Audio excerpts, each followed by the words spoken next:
Thank you, Jean-Paul. Thanks for the invitation to speak today.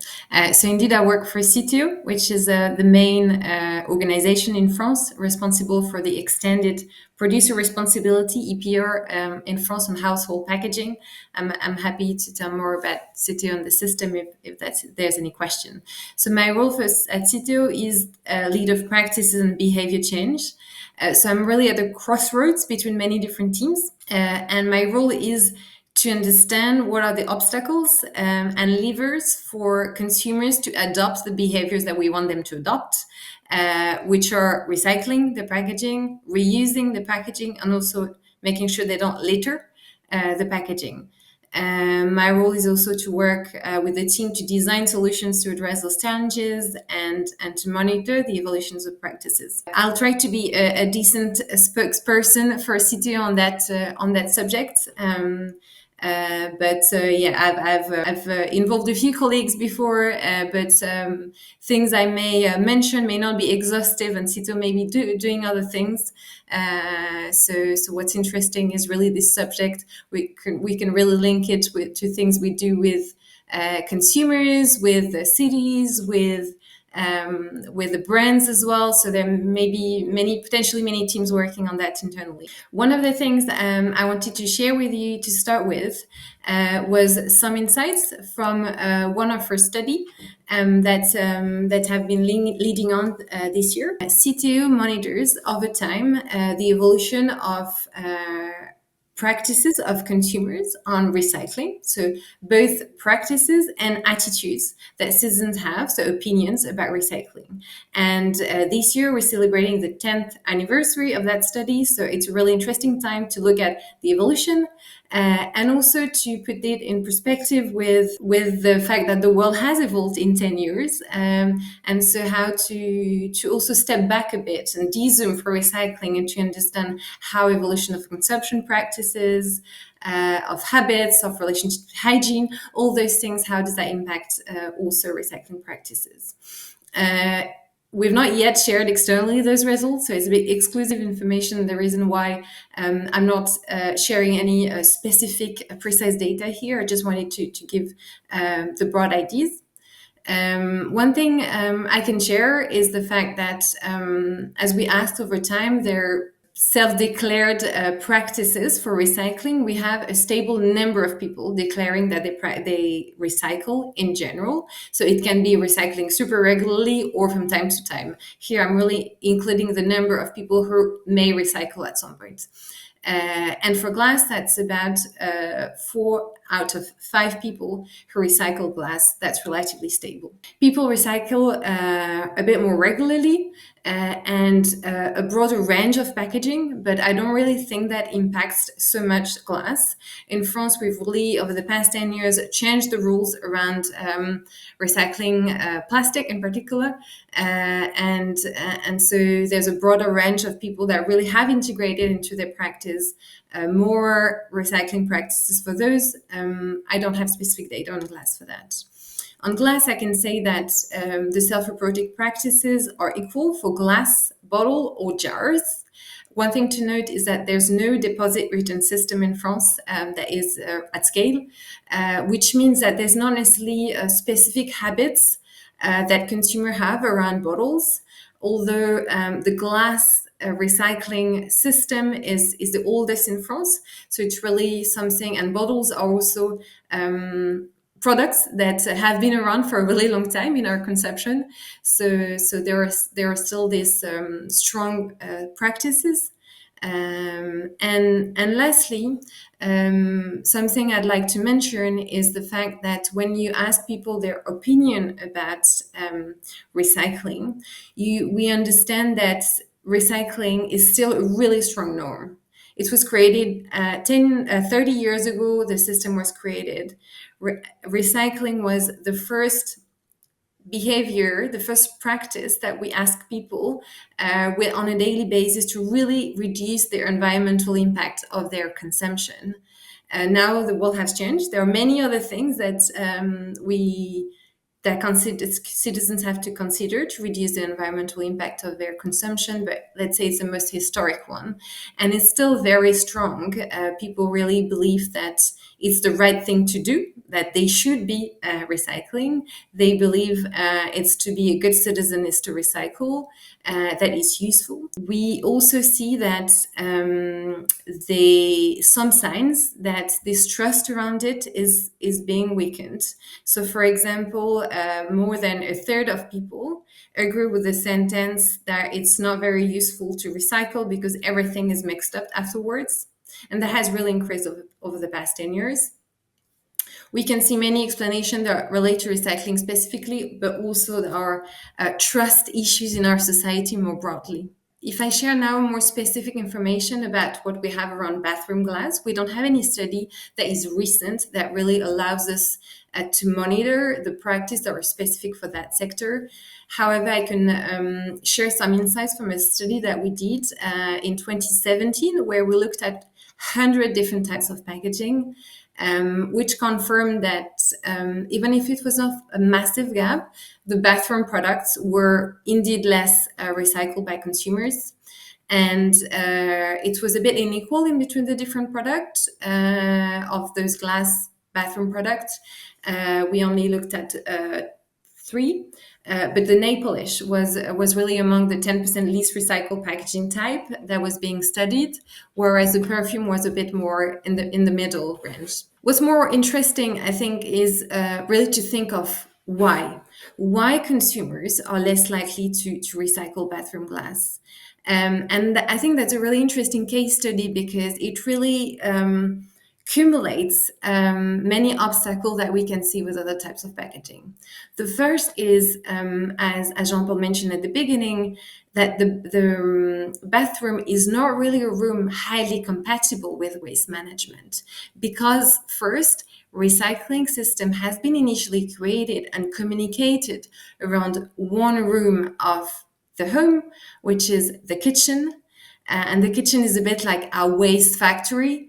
Volumes are huge. It's smelly because it goes bad. So obviously, waste management and recycling of this product is a huge challenge. That was the priority to deal with in the first place. But that also means that historically, the kitchen has been really at the core of that center, and the beauty, the bathroom products have been a bit added to that first initiative around food. Then, if we think about the bathroom, the space is limited, especially in cities. I found that photo online of a bathroom, but as we know, usually the photos that we found online are not representative of the bathroom that we have at home. And as a Parisian, I can mention that my bathroom is not that size. And also the fact that the waste management has not been integrated into the furniture. More and more modern flat, for example, or house, they have really built-in furniture, which have and waste management has not really been part of that design, and that's something that at Citeo more globally we're trying to work on. And finally, around the bathroom, one interesting thing is the representations around this room. It's really the room that we associate with hygiene, with cleanliness. It's really the room of self-care.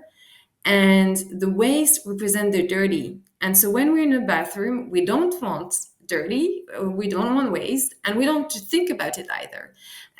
So that's definitely, all those aspects are definitely a challenge associated with recycling that are linked to the room, which is the bathroom. Then if we look at the product now, as Jean-Paul mentioned, we have longer consumption periods compared to a can of Coke that can be consumed within 10 minutes. We hope that given the price of a perfume, we're not going to consume it in 10 minutes and that it's going to last months. And if we talk of, for example, of nail polish, where we just keep it just in case potentially during years. So there's less frequent disposal of packaging. And we know also that for engaging consumers, routines is really key. And we don't really, it's a bit harder to implement around bathroom. Then on the luxury side, there's definitely challenges around those types of product when it comes to recycling. We know that in France, glass is only the second main material in the beauty sector.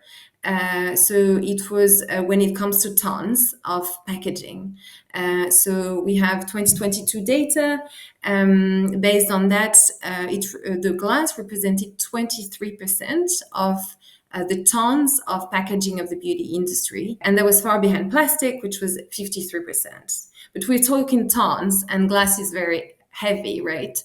So actually, if we look at the number of units of packaging, then it's only 6% of glass that is in of the packaging of the bathroom that is in glass. We may come back to those figures a bit later, but glass is really overrepresented in the luxury industry among a broader bathroom industry. And there are challenges around luxury product also for consumers, in the sense that there's a reluctance to throw a packaging that seem really valuable. It's can be nearly like a sin to throw such a beautiful bottle of perfume, for example, at the glass collection points. We also have really complex product in the bathroom, and our studies prove that there's challenges around more depths around more complex packaging. Aerosol in the bathroom is a good example, but we also have with glass packaging like perfume again, nail polish. It's also quite complex material, and sometimes, as we can see with nail polish, it can be quite hard to empty as well. And the instruction that we give is to empty the products before throwing them in the recycling bin. So there's also some challenge around it. I'd love to share with you a few videos, but just as an introduction, I wanted to share with you some initiatives led by Citeo to engage consumers around bathroom packaging. So we have done over the past some posters, for example, to help cities on communicating on the bathroom in general. And that was when the rules have changed over the past 10 years about what could be recycled or not. And our communication has completely changed. So to support cities in the communication around those change, we have created posters that were really specific to the bathroom, for example. And then I'd like to share with you some videos that we've worked on that were a digital campaign. The first one was a 2022 campaign based on the concept of, it was quite trendy 2 years ago on social media. There was a lot of content around beauty routine. And so the creative angle was to really integrate the beauty routine into the recycling into the beauty routine. And the second one that is being shown on the screen now is a collaboration that we had just for Halloween this year, last month, with an influencer in France. And the whole video is actually around how to recycle the products and the packaging from all the makeup they use for Halloween. So this is a really good example as well of how we can work with influencers or with other people that have maybe a bigger prescription power than we do within their own community. So I let you maybe watch. So as you can see, this video, she's transforming over the course of the video. So there's a bit of a makeup video as well as instruction on the recycling. And I let you watch also really short videos of our digital campaign that we did on other products.